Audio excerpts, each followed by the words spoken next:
I think you're not going to like this story. I think this one's going to make you extremely mad. And to explain what's happening here, I need to tell you two different things, and then we're going to merge them in just a second. So the first thing is Ohio, a lot of states that cover like the Appalachia world, they've had an opioid crisis for quite some time. And that includes a lot of young people. A lot of young people do drugs. They can have overdoses. It's a really scary thing. Well, there is a drug called Narcan. I think the actual name is naloxone. Sorry if I'm mispronouncing that, but Narcan is what it's sold as, and that is uh, it is an inhaler, I believe. But basically, it reverses drug overdoses. So if you have Narcan available, you could undo the damage that a drug overdose might do. So it's a big deal to have Narcan accessible and widely available as much as possible. So public schools these days, they have a supply of Narcan in a lot of places, and that's a very good thing. So this past May in Ohio, there was a bill that said, since we have Narcan available in our public schools, we want to pass a policy specifically to adopt clear policies for storage, administration, and emergency response. Basically saying, hey, all you public schools, you have Narcan available. We want to make sure you're storing it properly. You have policies in place for how you're going to administer it and how you're going to use it, things like that. That seems perfectly fine. There's nothing wrong with the bill like that. It actually sounds like a responsible thing to do. And in fact, here is the bill that they wanted to pass. And you could see from the summary of this bill right at the top here. This is HB 57. Look at the summary. What is this bill about? Regarding school policies on the administration of overdose reversal drugs. Great, fine. And basically, all they're saying is if you have this, you need to establish the amount. We need to know how much you have. You got to store it in a secure spot. You got to specify whatever training needs to be done. All of this is fine. It is boring stuff, to be honest with you. But if I'm a politician or an educator, all of this seems very normal, very responsible. Like, this is the sort of good, boring stuff you want government to do. And how non-controversial was this bill? It passed in the state house 96-0. Like, no one had a problem with this bill. Okay, that's part one of the story. Here's part two of the story, and it's one you've heard me talk about before, which involves LifeWise Academy. I'll show you this in case you don't remember. LifeWise is the organization that basically spearheads or has taken advantage of something called released time. And released time classes, what is release time? Release time means public schools can give you a little bit of time during the school day to go to church and get indoctrinated into your religion. And the way it basically works is the school says, all right, if you want to leave during like recess or like this period of the school day, it's fine. But the church has to arrange everything. They got to get a bus to the school to pick you up. They drive you to the church for 20, 30 minutes. You get religious instruction. The bus brings you back to school. And you can do that. Your parents need to sign off on it. But the school has to allow you to do it. That's what released time is. And what's been happening in recent years is this organization called LifeWise, which is based in Ohio, has really like turbocharged this entire movement. Because what they do is they tell churches across the state and across the country, we got the curriculum ready to go. We know exactly what you can teach. All you have to do, if you're a church, is take care of local logistics and we'll take care of everything else. Like LifeWise takes care of the curriculum, the staff, the background checks, etc. And we need someone local to handle whatever interactions with the school board. That's what LifeWise had tried to do. And again, this is a religiously neutral thing. Satanists have said, we want to offer religious education classes. And if anyone takes them up on it, it's legal for Satanists to run their own religious program here. But the point is, all of that's legal. Schools are not funding it, but they do have to allow kids to leave campus. Now, what a lot of districts have done is they have said students have to make up any assignments they missed if they're missing like art or music class or something like that. They also cannot skip certain classes like English or math, like the STEM classes you're not allowed to skip. But basically, the reason this has been so controversial, release time classes, is because the only people who can really who have the infrastructure to pull this off are big Christian Catholic churches. Like Satanists don't have that infrastructure. Atheist, humanist groups don't have the infrastructure, but your local megachurch, they definitely have the money and pull to pull this off.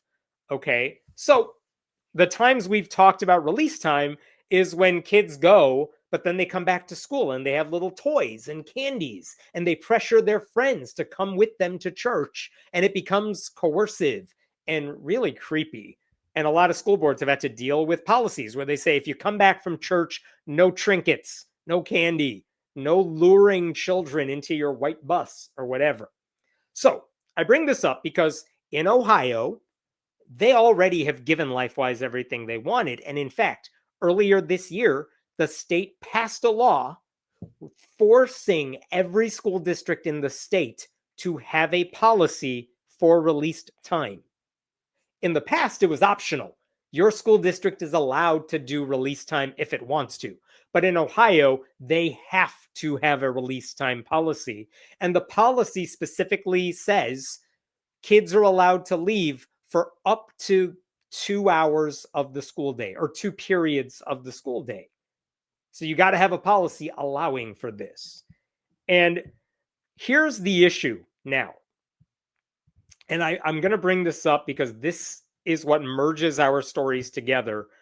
I'll remove myself here to read this. State Senator Andrew Brenner, a Delaware County Republican, said around 50 school districts, primarily in Northwest Ohio, contacted lawmakers saying that the 2 periods requirement was limiting Catholic students who normally ran down the streets to the local church for daily mass and sometimes catechism. So apparently this Republican is saying, you guys, we're letting kids miss 2 periods of school, but that's not enough. We got to do better than that. And the reason this is, honestly, I don't get why that's a problem. 2 periods is like 100 minutes. How is that not enough? Remember, kids can already go to church before school, and they can always go to church after school, and they can definitely go on Saturdays and Sundays. And what these Christians are fighting for is to miss actual school to go to church. Like, and I know their whole goal here is like to undermine public education. They don't like public schools. They are Republicans, but they're really trying to destroy it, because if you can get enough kids to leave public school, it basically means the teachers who are still there and the students who are still at the school, they can't get any work done because half the class is missing. And Republicans love that because they don't want regular people like learning stuff. You know what I mean?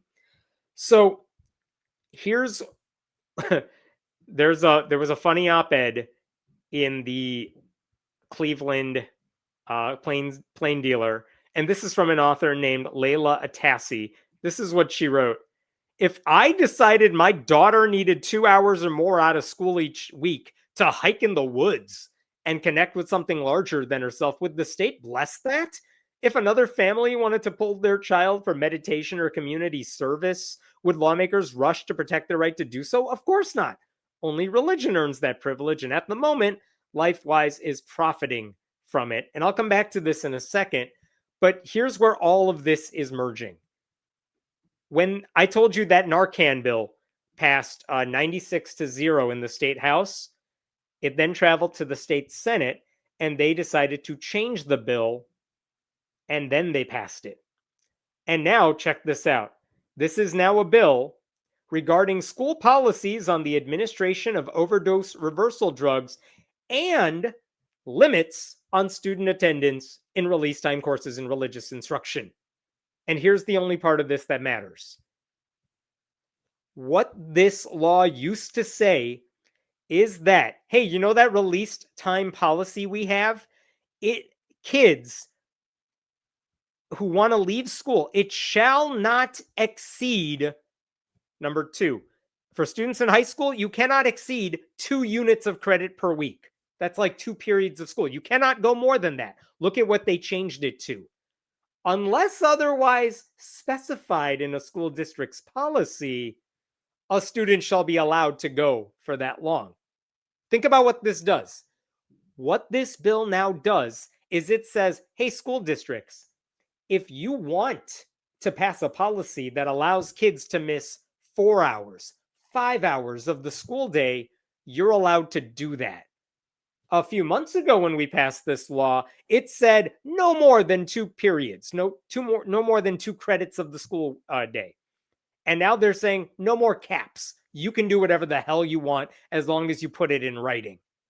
So they're getting rid of the caps on how long a kid can ditch school to go get indoctrinated into religion. And Republicans are so sneaky about this that they pushed that into the must pass Narcan bill because they knew it wasn't going to be controversial. And they did pass it. And then it went back to the House and it passed again. It wasn't 96-0 this time, but it was overwhelming majority. And now this bill awaits a governor's signature. So that is the disturbing thing here. They have taken a Narcan bill and shoved Christian nationalism into it in order to indoctrinate students with more religion. It is just that disturbing. And I want to go back to that op-ed written by this woman. Her name, again, was Layla Atassi. This is what she said here. Even if it were an option, I would not pull my kids out of class for extracurricular instruction because it disrupts the learning. It disrupts the rhythm of learning for everyone. Teachers have to stop and adjust lessons around who's coming and going. Classmates lose continuity. It creates distraction and division, and it sends an unintended message about what matters in a school day. That electives like art, music, and physical education are expendable. Those are periods worth skipping when they're often the classes that keep students most engaged in school and well-rounded in life. So I hear you completely. Like, even if you could skip school during the non-STEM portions of the day, why would you? Why, as a parent, why would you want to allow your kids to do that? So that's disturbing. But I will say there is a way around this. And this is a very interesting workaround.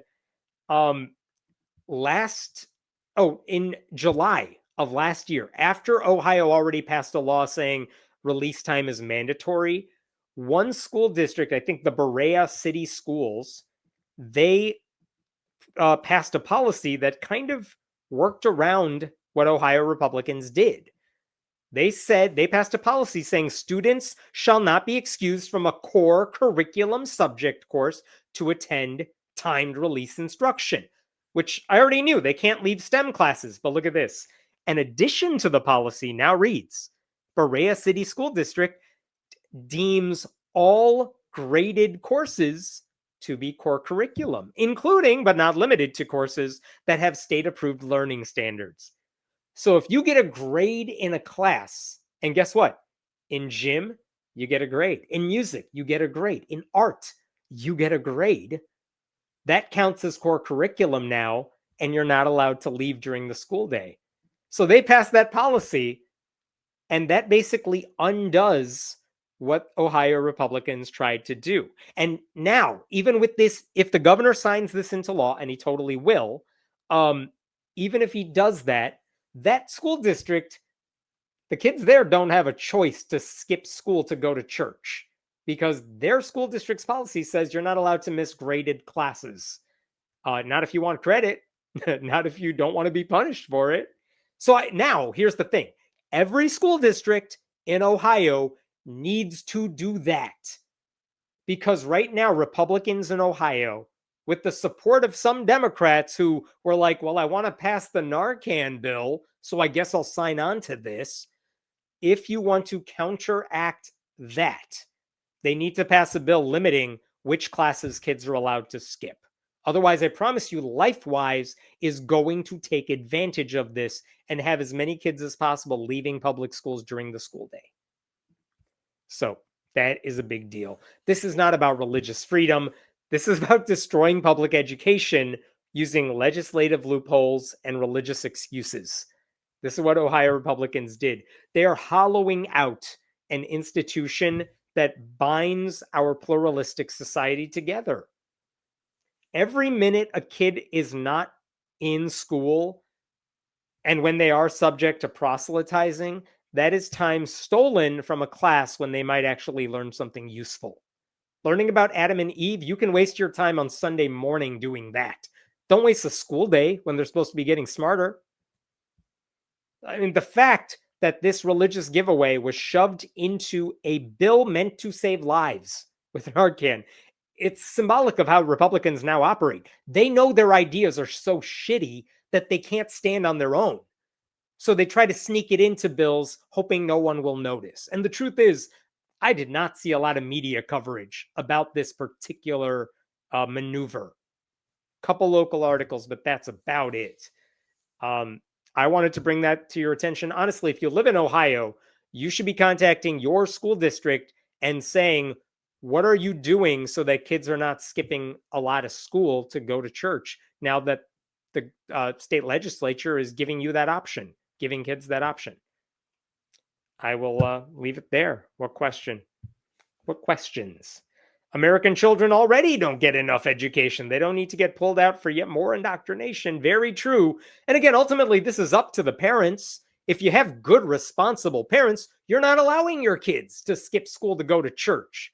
Honestly, I'm not even saying if you send your kids to church, you're irresponsible, but like parents who are good at least say like, we'll do it on Sunday. You'll go to church separate from school. But you don't skip school to send your kids to church. At that point, why are you even bothering sending them to public school? But the fact that I'm even raising that question is exactly what conservatives want, because they don't want your kids to have public education.